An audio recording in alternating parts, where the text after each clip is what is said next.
प्रिय वास्तु प्रेमियों, आज इस वीडियो के माध्यम से मैं आपको वास्तु विश्लेषण के कुछ बिंदुओं को स्पष्ट करना चाहूँगा। इसमें मैं आप सभी का हार्दिक स्वागत और अभिनंदन करता हूँ। आइए देखिए, हमने एक वास्तु की दृष्टि से एक कॉमर्शियल बिल्डिंग का वास्तु एनालिसिस करके उसके प्रमुख बिंदु जो उसमें थोड़ा सा नेगेटिविटी डेवलप कर रहे थे, उसको किस प्रकार से उसको समझा और कैसे हमने उसके रेमेडी को प्राथमिकता दी है, उसके रेमेडियल वर्क को भी आप सुनेंगे। तो मैं सोचता हूँ कुछ नई जानकारी आपको मिलेगी। ये वीडियो आपके लिए बहुत अच्छा लाभदायक सिद्ध होगा।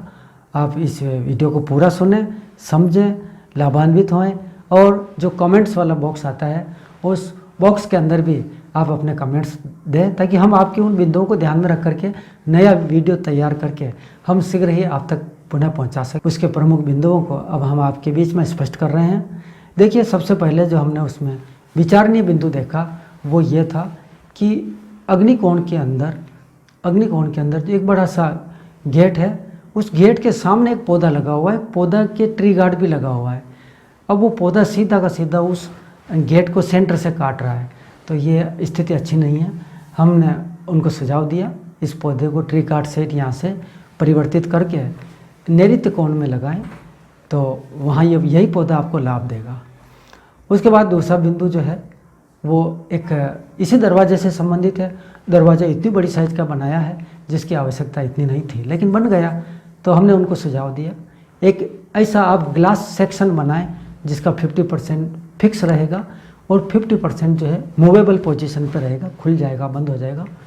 तो ऐसे स्थिति में वो जो फिक्स पोर्शन है वो एयर टाइट हो जाएगा, वो फिक्स रहेगा और 50% ही खुला रहेगा। तो ये पोजीशन इनकी अच्छी बन जाएगी और इससे जो नेगेटिविटी बन रही है, डेवलप हो रही है, वो समाप्त हो जाएगी। अगला बिंदु जो इसका है वो इस प्रकार का है कि नैऋत्य दिशा जो है घर की, यानी कि पश्चिम और दक्षिण दिशा कंस्ट्रक्शन एरिया की, उसके अंदर वहाँ एक खिड़की से लगी हुई है। वो खिड़की की कोई उपयोगिता नहीं है, वो जितनी हवा नहीं दे रही उससे ज़्यादा वो नुकसान दे रही है।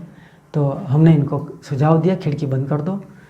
और उसके बाद अगला बिंदु जो इसमें है वो हम घर के ब्रह्म स्थान की ओर जब पहुँचे तो हमने वहाँ पे देखा कि ब्रह्म स्थान भी थोड़ा सा डैमेज हो चुका है।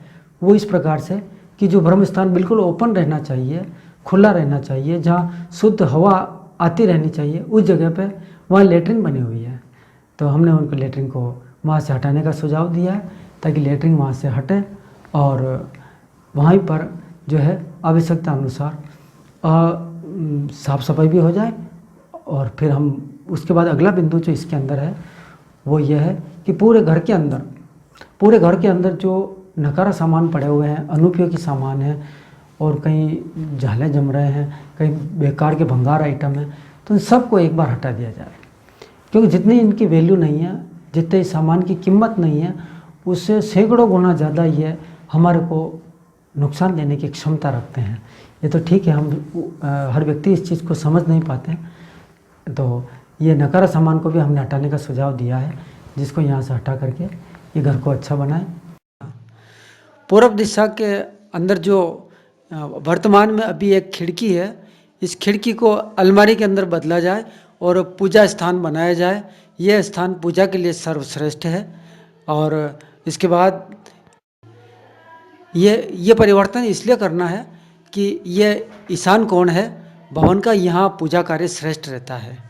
कायम करेंगे, निश्चित करेंगे उस चौड़ाई के बराबर एक वेंटिलेशन बनाया जाए जो ऊंचाई के अंदर छत से थोड़ा सा नीचे रहेगा। तो इतना बड़ा वेंटिलेशन देने की ज़रूरत क्या है, लेकिन मैं जानता हूँ उस पूरी कंस्ट्रक्शन के अंदर एक यही वेंटिलेशन ऐसा है जो मैक्सिमम धूप अपने को देगा और जिससे ग्राउंड फ्लोर वाला पोर्शन है वो उजाले से जगमगाने लगेगा। और जो हम वेंटिलेशन दे रहे हैं उस वेंटिलेशन के क्रॉस में सामने एक ऐसी पोजीशन बन रही है, वहाँ पर भी वेंटिलेशन देना बहुत आवश्यक है।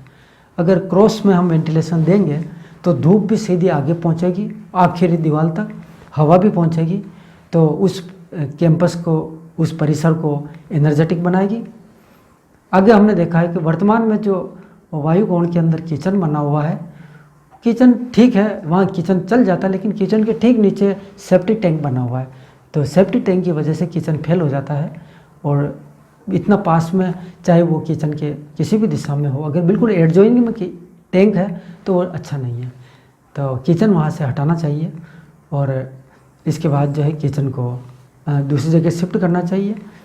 WC टैंक है इसलिए किचन के रूप में उसको काम में नहीं लेना चाहिए, कभी भी नहीं लेना चाहिए।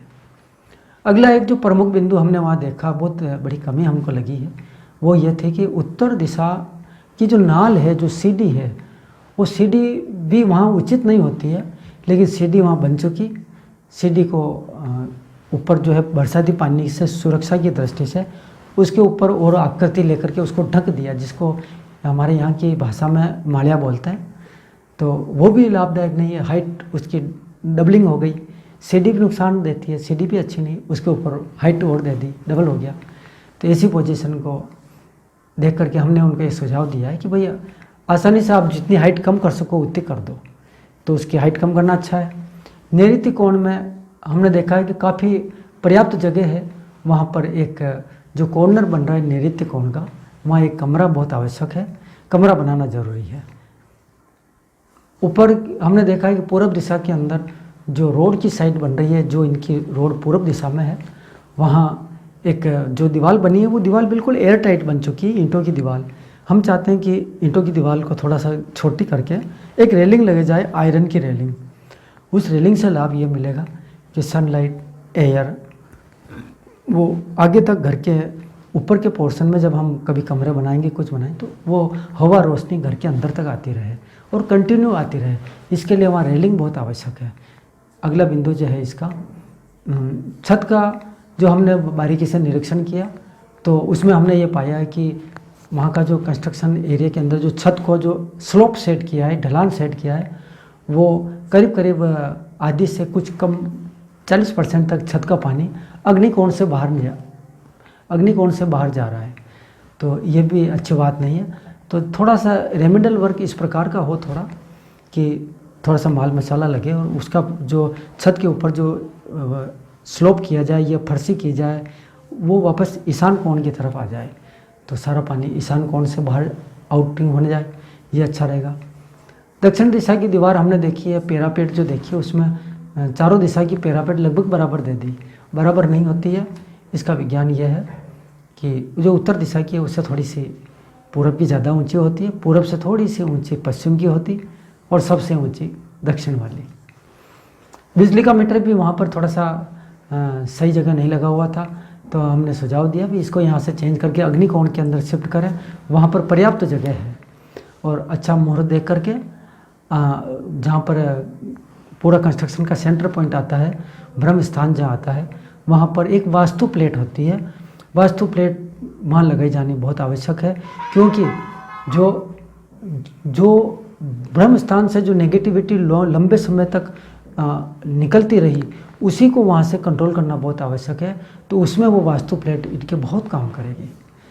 पश्चिम दिशा की दीवार को भी ठीक करना है। अंत में मकान के अंदर जो मैं एक हवन की बात कह रहा हूँ, देखिए दुकान हो या मकान हो या फैक्ट्री हो, जो भगवान ने हमको दिया है, तो उसमें क्या कि साल में 2 बार हवन होना चाहिए। दोनों नवरात्रि में कर लें, या जो भी आपका हैप्पी बर्थडे आए तब करें, या अब जैसा भी उचित समझें।